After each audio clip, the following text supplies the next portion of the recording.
Hello friends, how is it going on? I consider everything is going on well and आज के इस video में हम सीखेंगे प्रीपोजिशन। जैसे कि आप जानते ही हैं कि हमारी जो प्रीवियस वीडियो थी उसमें मैंने आपको प्रीपोजिशन क्या होता है अच्छे से एक्सप्लेन किया था एंड देन उसके टाइप्स भी मैंने आपको बताए थे। हमने प्रीपोजिशंस ऑफ प्लेस एंड जो टाइम है वो दोनों कंप्लीट कर लिए थे and we will cover rest of prepositions in this video. So let's get started. Prepositions of direction और मूवमेंट यानी कि वेयर टू। ठीक है, जब कभी भी अगर आप क्वेश्चन करते हैं वेयर टू और आपको आंसर मिलता है तो वहाँ पे प्रीपोजिशंस ऑफ डायरेक्शन या फिर मूवमेंट यूज़ होता है।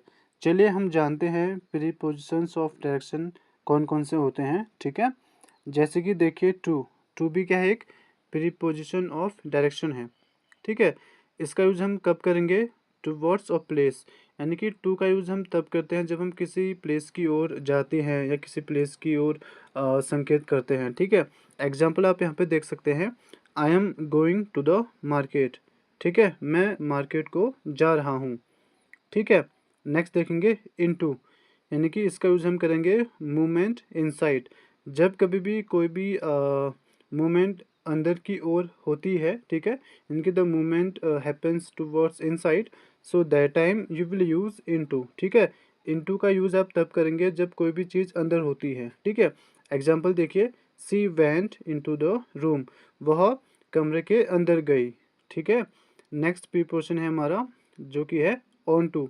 इसका अर्थ होता है मूवमेंट टू अ सरफेस, यानी कि जब कभी भी किसी के ऊपरी सतह की बात होती है, ठीक है, उस वक्त हम यूज़ करते हैं ऑन टू का। एग्जाम्पल देखेंगे, the cat jumped on to the wall, यानी कि जो बिल्ली है, जो कैट है, वो जो वॉल है उसके ऊपर उसने जंप किया। ठीक है, नेक्स्ट देखेंगे टूवर्ड्स। इसका अर्थ हम तब करेंगे जब हम यूज़ करते हैं इन द डायरेक्शन ऑफ, यानी कि जब हम किसी डायरेक्शन की बात कर रहे होते हैं वहाँ पे हम यूज़ करते हैं टूवर्ड्स। ठीक है, एग्जाम्पल देखिए, ही वॉकड टूवर्ड्स मी, वह मेरी ओर चला। ठीक है, नेक्स्ट देखिए अक्रॉस। इसका यूज़ हम तब करते हैं जब हम from one side to another side की बात करते हैं। जैसे कि जब कोई भी चीज़ एक साइड से दूसरे साइड की ओर चलती है या जाती है ना, तो वहाँ पे हम यूज़ करते हैं अक्रॉस। एग्जाम्पल देखिए, वी स्वम अक्रॉस द रिवर, यानी कि हम जो नदी है, जो रिवर है, उसके one side to another side हमने नहाया या फिर हमने स्विम किया मतलब। ठीक है, नेक्स्ट देखिए थ्रू। थ्रू का अर्थ जो मीनिंग है वो होता है from one end to another. ठीक है, मतलब कि जहाँ पे एक चीज़ ख़त्म हो रही होती है और दूसरी चीज़ की ओर वो जाती है, from one end to another. ठीक है, थ्रू का यूज़ आप इस प्रकार कर सकते हैं जैसे यहाँ पे एग्जांपल में मैंने इसका यूज़ बताया है आपको। ठीक है, ये बहुत ही अच्छा प्रीपोजिशन है। देखिए, the train went through a tunnel, यानी कि जो ट्रेन है वो एक टनल के द्वारा गई, थ्रू, उसके थ्रू होते हुए गई वो। ठीक है, तो थ्रू का यूज़ आप वहीं पे करेंगे जहाँ पे वन एंड होगा टू अनदर। ठीक है, नेक्स्ट प्रीपोजिशन क्या है हमारा? अलोंग। इसका यूज़ हम कब करेंगे? जब हम फॉलोइंग और लाइन या फिर पाथ है नहीं, वहाँ पे हम इसका यूज़ करते हैं। एग्जाम्पल देखिए, they walked along with along the street, यानी कि they walked along the street, वह स्ट्रीट के मतलब एक लाइन होती है ना उसके पास पास गए वो, है नहीं, वो वे जो है सड़क के पास पास गए या उसके साथ साथ में चलते गए, है नहीं, तो इस प्रकार से आप अलोंग का यूज़ करेंगे। एंड नेक्स्ट प्रीपोजिशन है इनटू, यानी कि इंटरिंग। ठीक है, ही डाइव्ड इनटू द पूल। ठीक है, यानी कि उसने पुल के अंदर नहाया या फिर उसने तैरा, ही डाइव्ड इनटू द पूल। ठीक है, नेक्स्ट देखिए ऑन टू। ये भी अच्छा वो है प्रीपोजिशन हमारा मूवमेंट अप। जब भी कोई भी मूवमेंट ऊपर होती है ना, तो उस वक्त हम इसे यूज़ करते हैं ऑन टू जो प्रीपोजिशन है। एग्जाम्पल आप यहाँ पे देखिए, he climbed on to the roof, यानी कि वह छत पर चढ़ा। ठीक है, अब जो नेक्स्ट हमारा टाइप ऑफ प्रीपोजिशन है वो है प्रीपोजिशंस ऑफ कॉज, यानी कि रीज़न, पर्पस, है नी। आप इसे प्रीपोजिशंस ऑफ कॉज भी बोल सकते हैं, प्रीपोजिशंस ऑफ रीज़न और पर्पस कुछ भी बोल सकते हैं, ठीक है। क्योंकि यहाँ पे हमारे पास एक पर्टिकुलर रीज़न होता है किसी चीज़ का या पर्पस होता है, तो वहाँ पे हम इसका यूज़ करते हैं, ठीक है। जैसे देखिए बिकॉज ऑफ एक अच्छा प्रीपोजिशन है जिसे हम बहुत यूज़ करते हैं, बट बहुत सारे लोग इसे जानते नहीं हैं कि ये प्रीपोजिशन है, ठीक है। बट आई होप आप आज इसे जान चुके होंगे। तो देखिए बिकॉज ऑफ का यूज़ आप वहाँ पे करेंगे जहाँ पे कोई रीज़न होगा।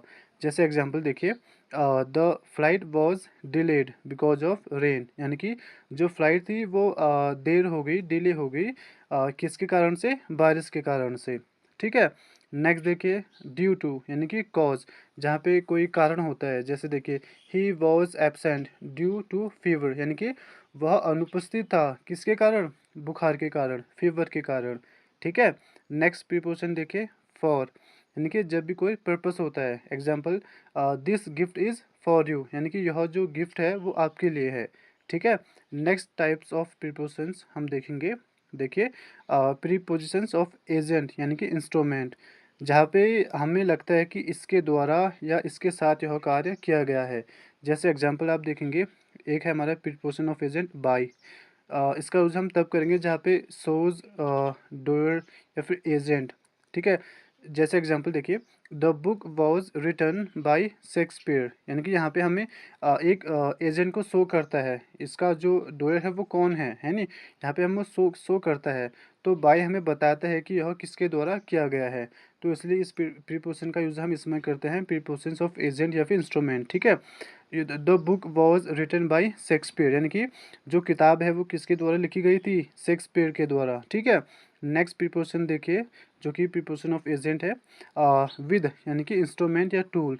जैसे कि जब कभी भी कोई भी इंस्ट्रूमेंट होता है या फिर टूल होता है नहीं, वहाँ पे विद का यूज़ करते हैं। एग्जांपल देखिए he cut the apple with a knife, यानी कि उसने जो एप्पल है वो नाइफ से कट किया, यानी कि उसने नाइफ से उसे काटा, ठीक है। नेक्स्ट देखिए प्रीपोजिशंस ऑफ मैनर या फिर मेजर या फिर आप बोल सकते हैं स्टैंडर्ड, ठीक है। पहला इसका प्रीपोजिशन है हमारा देखिए लाइक, यानी कि सिमिलैरिटी।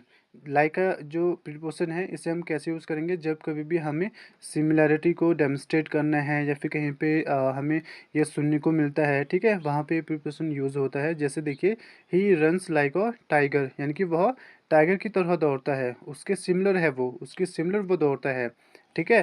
तो जो लाइक प्रीपोजिशन है इसका यूज़ हम सिमिलैरिटी के लिए करते हैं, ठीक है।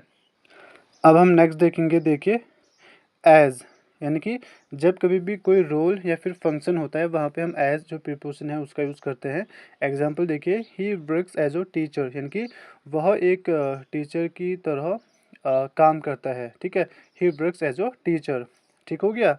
नेक्स्ट देखिए पर एक ऐसा प्रीपोजिशन है जिसका यूज हम किसी भी रेट या फिर स्टैंडर्ड के लिए करते हैं। जैसे देखिए the speed is 60 kilometre per hour, यानी कि जो स्पीड है वो 60 किलोमीटर है पर आवर, ठीक है। नेक्स्ट प्रीपोजिशन देखिए हमारा कौन सा है, प्रीपोजिशंस ऑफ रिलेशन, ठीक है, जहाँ पे हमें रिलेशन के बारे में पता चलता है। एग्जांपल आप देखिए यहाँ पे पहला हमारा प्रीपोजिशंस ऑफ रिलेशन जो है वो है अबाउट। इसका यूज आप कब करेंगे, जब आप कोई भी चीज़ कंसर्न करते हैं, कंसर्निंग, ठीक है। एग्जांपल देखिए वी टॉक्ड अबाउट क्रिकेट, यानी कि हमने क्रिकेट के बारे में बात की, तो यहाँ पे like you are concerning about cricket, right. So that's why about is such a preposition which must be used for concerning something. Okay, next देखिए of, यानी कि belonging, जब कोई भी चीज़ किसी चीज़ से संबंधित होती है, ठीक है, वहाँ पे आप जो ऑफ प्रीपोजिशन है उसका यूज़ करेंगे। एग्जाम्पल आप यहाँ पे देख सकते हैं और पीस ऑफ केक, ठीक है, यानी कि एक जो है केक का टुकड़ा और पीस ऑफ केक, है नी, ठीक है। नेक्स्ट देखिए और पीस ऑफ केक एक इडियम भी है, इसका मतलब होता है कि बहुत ही आसान, ठीक है। बट यहाँ पे मैं आपको एज अ सेंटेंस बता रहा हूँ अभी, ठीक है। नेक्स्ट प्रीपोजिशन देखिए विद, यानी कि टुगेदर, जहाँ पे आप टुगेदर की बात करते हैं वहाँ पे विद जो प्रीपोजिशन है उसका यूज़ होता है, ठीक है। एग्जाम्पल आप देख सकते हैं she lives with her parents, यानी कि वह अपने माता पिता के साथ रहती है, ठीक है। नेक्स्ट देखिए कंसर्निंग, यानी कि रिलेटेड टू। कंसर्निंग जो प्रीपोजिशन है इसका यूज़ आप तब करेंगे जब कोई भी चीज़ किसी चीज़ से रिलेट होती है। जैसे एग्जांपल देखिए ही asked questions concerning the project, यानी कि उसने जो क्वेश्चन है, जो प्रश्न है वो पूछे थे जो प्रोजेक्ट है उसके रिलेटेड, ठीक है। So he asked questions concerning to the project, ठीक है। अब देखिए हमारा लास्ट जो प्रीपोजिशन है वो है कंपाउंड प्रीपोजिशंस। कंपाउंड प्रीपोजिशन किसे कहते हैं, जो कि 2 या 3 वर्ड से मिलकर बना होता है, ठीक है। एग्जाम्पल देखिए कंपाउंड ऑफ प्रीपोजिशंस के। अकॉर्डिंग टू कंपाउंड प्रीपोजिशन है, इसका यूज आप कब करेंगे, जब आप एज पर के लिए बात करते हैं। जैसे देखिए he acted according to rules, यानी कि he acted as per the rules, ठीक है। उसने जो एक्ट किया था किसके अकॉर्डिंग किया था, रूल्स के अकॉर्डिंग, नॉर्म्स के अकॉर्डिंग, ठीक है। तो अकॉर्डिंग टू का यूज़ आप वहाँ पे करेंगे जब एज पर कहीं पर होता है, जैसे कि इसके हिसाब से या फिर इस रूल के नियम के अनुसार उसने ऐसा किया, ठीक है। तो वहाँ पे आप यूज़ करेंगे अकॉर्डिंग टू प्रीपोजिशन को। नेक्स्ट देखिए यह है इन फ्रंट ऑफ। इसका यूज़ आप कब करेंगे, ये बहुत ही अच्छा प्रीपोजिशन है। इसका यूज़ आप तब करेंगे जब आप बात करते हैं बिफोर समथिंग। जैसे देखिए stand in front of the mirror, यानी कि मिरर के सामने खड़े हो जाओ, उसके तुम एकदम जस्ट आगे हो, बिफोर द मिरर, है नी। तो उसका यूज़ आप इन फ्रंट ऑफ के लिए कर सकते हैं, ठीक है। नेक्स्ट हम देखेंगे प्रीपोजिशन हमारा जो कि कंपाउंड प्रीपोजिशन है। नेक्स्ट टू, इसका यूज़ आप तब करेंगे जब आप बिसाइड के बारे में बात करते हैं। जैसे कोई भी चीज़ बिसाइड में है या आपके बिसाइड में वो चीज़ प्रेजेंटली अवेलेबल है, ठीक है, वहाँ पे आप यूज़ करेंगे नेक्स्ट टू। एग्जांपल देखिए the school is next to the hospital, यानी कि जो स्कूल है वो हॉस्पिटल के बगल में है, यानी कि बिसाइड में है, ठीक है। तो नेक्स्ट टू जो प्रीपोजिशन है एक कंपाउंड प्रीपोजिशन है, इसका यूज़ आप बिसाइड के लिए करेंगे। क्वेश्चन है कंपाउंड वाला, वो है बिकॉज ऑफ, ठीक है। देखिए इसका यूज़ आप तब करेंगे जब ड्यू टू का आप यूज़ करते हैं। जैसे देखिए he failed because of laziness, यानी कि वो फेल हो गया किसके कारण, ड्यू टू लेजीनेस, ठीक है।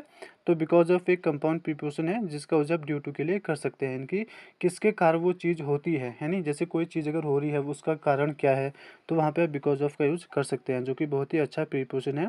नेक्स्ट है आउट ऑफ, यानी कि फ्रॉम इनसाइड टू आउटसाइड। अगर कोई चीज़ इनसाइड है बट वो आउटसाइड की ओर होती है, ठीक है, तो आप वहाँ पे आउट ऑफ जो प्रीपोजिशन है उसका यूज़ कर सकते हैं। एग्जाम्पल आप देखिए, एग्जाम्पल है she went out of the room, यानी कि वह रूम के बाहर गई। सो कहीं ना कहीं देखिए वो इनसाइड रूम है, उससे वो बाहर गई outside. So from inside to outside. तो आउट ऑफ जो कंपाउंड प्रीपोजिशन है उसका यूज आप तभी करते हैं जब कोई भी चीज़ इनसाइड टू आउटसाइड होती है, ठीक है। इनसाइड टू आउटसाइड उससे होना चाहिए, वहाँ पे आप यूज़ करेंगे आउट ऑफ, जैसे कि मैंने आपको यहाँ पे एग्जांपल बताया था, ठीक है। And thank you so much for watching this video, and if you liked this video then please subscribe and share and like it, and I will bring more videos related to this language so that it can be helpful for you.